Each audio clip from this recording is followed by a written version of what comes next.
Thank you for coming to talk to me today. I've got Toni Coombs and Spencer Flower here, and this is an interview for Mags for Dorset.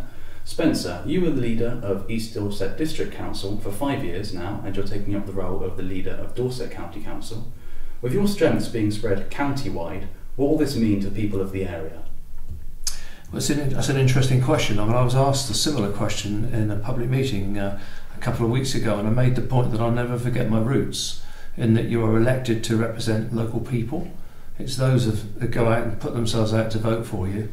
And I think regardless of the role you play in a council, how many committee meetings you attend in cabinets and so on, you should never get the fact you're there to represent the interests of those people. Right, so what difference will it make to the budget that you've got under your control? Well, again, another good question. The East Dorset's gross budget, there's a gross in now, and I won't bore you with the details of that, but right. The gross budget here is about 48 million. Okay. The County Council gross budget is 700 million. So the scale up is quite significant. Gosh, yeah.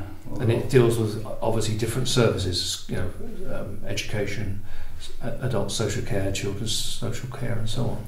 Highways. It's a lot of different resources sort of under your control now. A lot different, yeah. So would you, in that regard, and also the other responsibilities, would you call it possibly the biggest challenge of your career so far? Well, it's interesting. I've had, again, people have asked me that question since I've been involved. I've been involved in local government here at East Dorset for 14 years and at county for 8.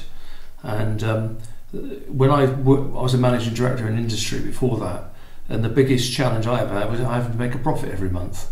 And that's where the challenges come from, because if you don't make a profit, then you get a phone call from the chairman and you haven't got a job anymore. So those are the sort of issues there. As far as getting involved in councils are concerned, of course, being a councillor is a challenge in the sense that you support your local communities, but being a leader of a council, you take on another dimension. You take on a fair degree of responsibility along with the chief executive and the management team.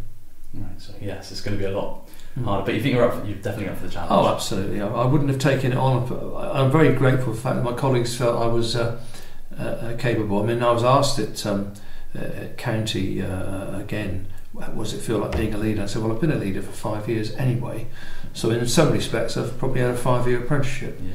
And but we've done amazing things in East Dorset in our joint working with Christchurch. We've saved significant sums of money.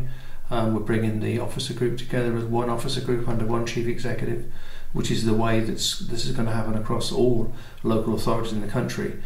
But we're one of the first. You know, we got national recognition for that last year. We came second out of about 85 councils that went into a competition for the best shared services council, and we got to that extent, and that was a great accolade for this council and the officers and members that are involved. Yes, yeah.